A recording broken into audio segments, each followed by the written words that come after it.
बेटा कभी भी सांप काटे तो इसका जहर इसी तरह चूस के निकाला जाता है। अरे बाबा आप तो अंतर्यामी हो। मुझे इच्छाधारी नागिन की खुशबू आ रही है, मेरे साथ आओ। खुशबू यहीं कहीं से आ रही है, लगता है नागिन सामने ही है।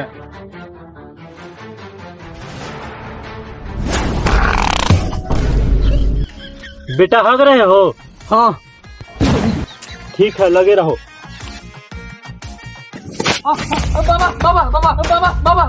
बाबा मुझे सांप काट लिया, मुझे बचा लो बाबा। कोई बात नहीं बेटा, मैं सांप का जहर चूस के निकाल दूंगा। वैसे सांप कहाँ काटा है? बाबा पिछुआरे में। बाबा चुप ना बाबा।